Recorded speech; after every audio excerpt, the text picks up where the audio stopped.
آپ ایسے لوگوں کے پیچھے نمازیں پڑھ رہے ہیں کہ جو اتنا جھوٹا پروپیگنڈا کرتے ہیں کہ جو شرق و غرب کا کوئی میڈیا نہیں کر سکتا جو آپ کے مولویوں نے جھوٹ بولے ہیں۔ آپ یہ دیکھیں کہ انہوں نے یزیدیت کے لیے نعرے لگائے، یہ آپ کو لے کے کہاں جا رہے ہیں؟ رسول اللہ صلی اللہ علیہ وسلم کے بعد اصحاب میں امہات المومنین میں اہل بیت میں جنگیں ہوئیں، جن میں سے جنگ جمل، جنگ صفین کافی ہے، اور واقع کربلا کہ جس میں رسول کے نواسے کو قتل کر کے سرطن سے جدا کر کے رسول کی نواسیوں کو اسیر کیا، اور آج آپ کے علماء کہتے ہیں شیعہ عزاداری کیوں کرتے ہیں؟ آپ عزاداری کے معنی ہے غم منانا۔ ہاں، غم میں ہم بعض چیزیں جو نکالتے ہیں وہ امام حسین پر جو ظلم ہوئے ان کے لیے کوئی سمبلز وغیرہ بناتے ہیں۔ آپ کے مولویوں نے فتویٰ دیا کہ ان کو دیکھنے سے نکاح ٹوٹ جاتا ہے، جبکہ فسق سے، فجور سے، شراب سے، زنا سے، اور خصوصاً جو ان کے مدرسوں میں چائلڈ ایبیوز کا سلسلہ ہے اس سے نہیں نکاح ٹوٹتے، مسلمانوں کے رسول حضرت محمد مصطفیٰ صلی اللہ علیہ وآلہ وسلم کے نواسے کے ذکر اور نواسیوں کے ذکر اور مظلومیت سے نکاح ٹوٹ جاتے ہیں۔ آپ تصور تو کریں کہ ہمارے نبی حضرت محمد مصطفیٰ صلی اللہ علیہ وآلہ وسلم کے نواسے کے جلوسوں پر اور ان کی محفلوں پر یہ پتھراؤ کراتے ہیں۔ کیسے ہو سکتا ہے کوئی کسی کو نبی مانے اس کے نواسے سے اتنا بغض ہو، اس کی نواسیوں سے اتنا بغض ہو؟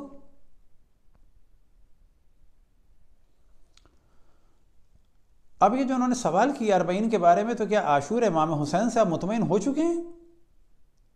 یاد رکھیں، ہمارے نبی کے نواسے کو کربلا میں قتل کیا، ہمارے نبی کی نواسیوں کو کربلا سے اسیر کیا، آج وہاں سے جو ذکر حسین شروع ہوا وہ ساری دنیا میں پھیل چکا ہے۔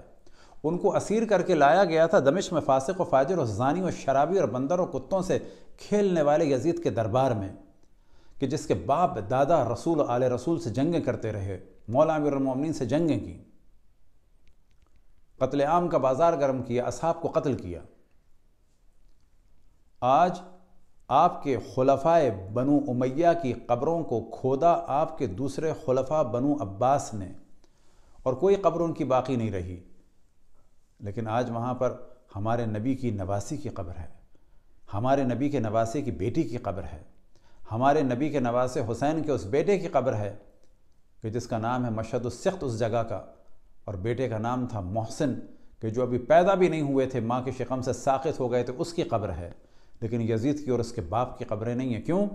کہ آپ ہی کے خلفائے بنو عباس نے جب پاور میں آئے تو بنو امیہ کی قبروں کو کھودا اور جو ملا اس کو جلا دیا۔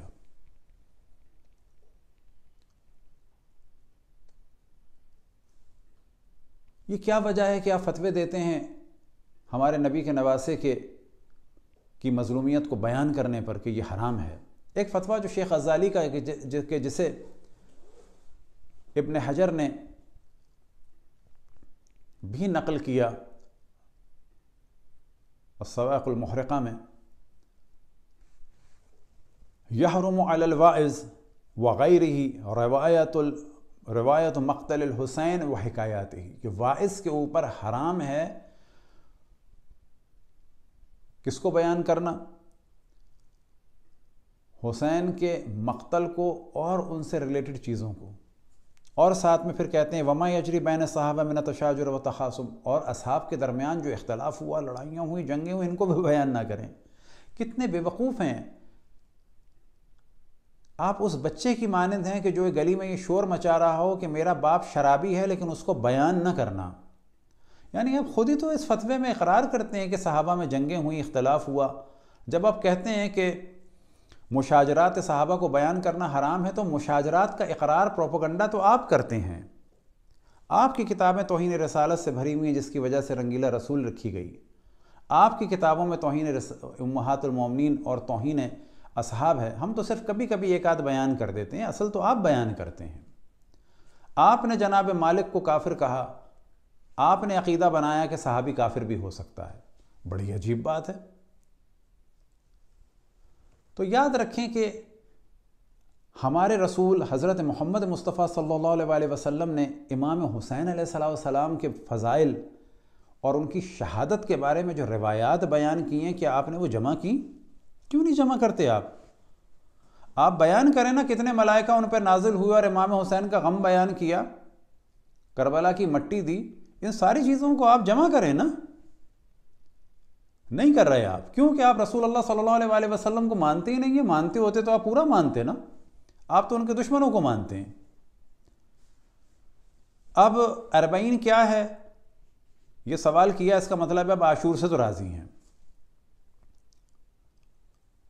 اس وقت تو عالم یہ ہے کہ مراکش میں آپ کے مولویوں نے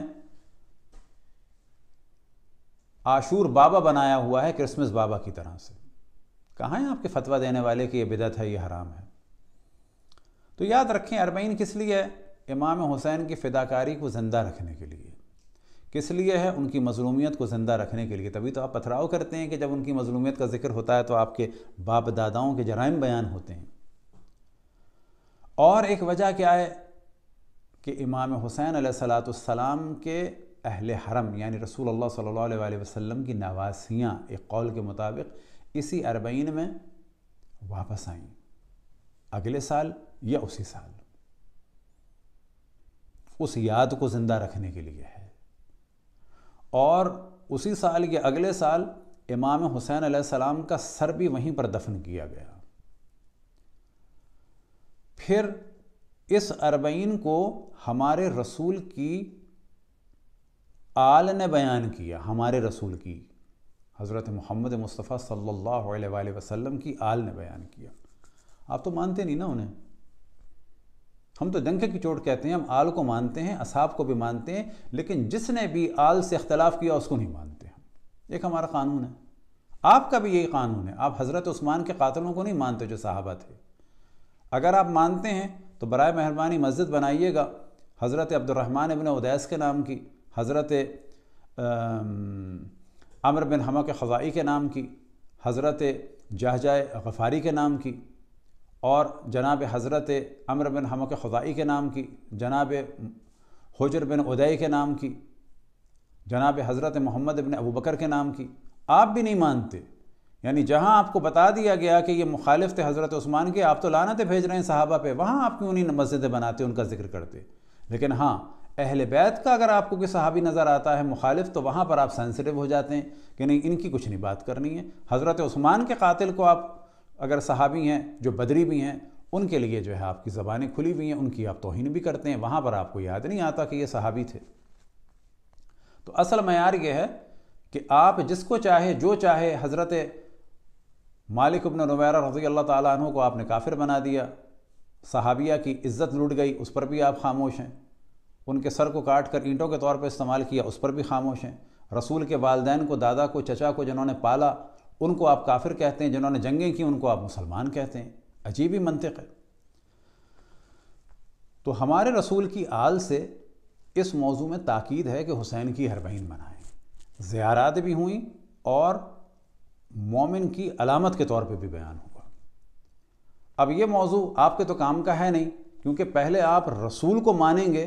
ارے مانتے ہوتے تو آپ یہ روایتیں بھی تو جمع کرتے کہ جس میں رسول اللہ نے گریہ فرمایا ہے امام حسین پر۔ یہ روایتیں آپ جمع کریں تو یہ ساری چیزیں آپ کو سمجھ میں آ جائیں گی۔ یہ نہیں جمع کریں گے تو آپ کو کچھ سمجھ میں نہیں آئے گا۔ تو رسول اللہ صلی اللہ علیہ وسلم نے جب بشارت دی تھی کہ میرے 12 خلفاء ہوں گے نا، تو ان 12 خلفاء کو ہم مانتے ہیں، انہوں نے ہی اس چیز کا ذکر کیا ہے۔ بس اتنا جواب آپ کے لیے کافی ہے۔ اور سب سے اہم چیز یہ ہے کہ جو یہ سوال کرتا ہے کہ آپ غم حسین کیوں مناتے ہیں، تو وہ اندر سے یہ بتانا چاہ رہا ہے کہ ہم محمد مصطفیٰ صلی اللہ علیہ وآلہ وسلم کو اپنا نبی نہیں مانتے، کیونکہ جو جس سے محبت کرتا ہے اس کی آل سے خود بخود محبت ہوتی ہے۔ بس اگر کوئی رسول اللہ صلی اللہ علیہ وسلم کو اپنا نبی مانتا تو ان کی آل کی مصیبت پر خود بخود غمگین ہو جاتا، سوال کی ضرورت ہی نہیں ہے کہ آپ غم کیوں منا رہے ہیں۔ آپ کا پتھراؤ کرنا بتا رہا ہے، آپ کا جلوسوں کو روکنا بتا رہا ہے، آپ کے شیعوں کے جلوسوں میں جانے سے روکنے کے لیے تہمتیں بتا رہی ہیں کہ آپ رسول اللہ صلی اللہ علیہ وسلم سے اور ان کی آل سے محبت نہیں کرتے۔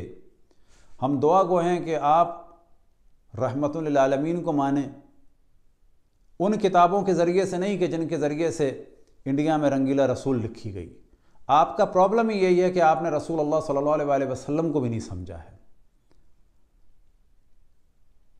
آپ رسول کی آل کو مانیں کہ جن کے اوپر صلوات بھیجے بغیر نماز نہیں ہوتی، یہ مسئلہ حل ہوگا تو خود بخود امام حسین کی عزاداری بھی سمجھ میں آئے گی، حضرت زینب کی عزاداری بھی سمجھ میں آئے گی، اور پھر یہ جو آپ حسن اور حسین اور زینب اور ام کلثوم اور علی اور عباس نامی لوگوں کو قتل کرتے ہیں نا، یہ بھی ختم ہو جائے گا۔ کیوں؟ آپ کا دل نرم ہوگا کہ یہ محمد مصطفیٰ صلی اللہ علیہ وآلہ وسلم کے اہل بیت کا نام لینے والے ہیں۔ آپ کے یہاں یہ نام ہی نہیں ملتے، آپ تو دشمنان رسول اور آل رسول کے نام رکھ رہے ہیں۔ آپ نے تو کوئی اہل بیت کے نام کا کلچر نہیں بنایا، آپ ان کے نام رکھ رہے ہیں کہ جو ہمیشہ رسول اللہ سے جنگیں کرتے رہے۔ اور سب سے افسوس کی بات یہ آج آپ نعرہ لگا رہے ہیں جو خلفاء کو نہ مانے وہ کافر ہے۔ تو کیا حضرت عائشہ نے جو جنگ کی تھی حضرت علی سے تو وہ خلیفہ مان کے کی تھی؟ جب معاویہ نے جنگ کی تھی حضرت علی سے تو خلیفہ مان کے کی تھی؟ جب 5ویں آپ کے خلیفہ امام حسن کے مقابلے میں معاویہ نے فوج تیار کی تھی تو خلیفہ مان کے کی تھی؟ تو کیوں ایسی باتیں کرتے ہیں کہ آپ کی قوم آپ کے خلاف ہو جائے گی ان قریب؟ مدرسوں میں تو جو آپ کر رہے ہیں چائلڈ ابیوز وغیرہ، اس کی وجہ سے تو قوم آپ سے ویسے ہی دور ہو گئی ہے۔ کیا یہ کافی نہیں ہے کہ آپ کی قوم اپنے بچوں کو آپ کے یہاں بھیجنے کو تیار نہیں ہے؟ تو ایسے ہی لوگ آپ کے خلاف نہیں ہیں، آپ کی حرکتوں کی، آپ کے قتل عام اور آپ کے ظلم و بربریت کی وجہ سے، اور آج آپ کی قوم بیدار ہو چکی ہے الحمدللہ ہمارے اہل سنت، وہ آپ سے سوال کریں گے کہ بتاؤ کتنے بچے غائب ہوئے، کتنوں کا قورمہ بنا؟ یہ سوال کرنا چاہیے ان جاہل قسم کے لوگوں سے۔ دعا ہے کہ خداوند تبارک و تعالیٰ آپ کو رحمت للعالمین کو سمجھنے کی توفیق عطا فرمائے، لیکن صحائے ستہ سے نہیں، اہل بیت کے ذریعے سے، اور ساتھ میں اہل بیت کی معرفت عطا فرمائے، تھوڑی سی محبت عطا فرمائے، تو خود بخود آپ کو سمجھ میں آئے گا کہ جب محمد مصطفیٰ سے محبت ہوگی صلی اللہ علیہ وآلہ وسلم سے، تو ان کی آل کے لیے خود بخود دل جلے گا، اور ان کی آل کے دشمنوں سے خود بخود نفرت ہوگی۔ وصلی اللہ علی محمد وآلہ الطاہرین ولعنت اللہ علی اعدائہم اجمعین الی قیام یوم الدین۔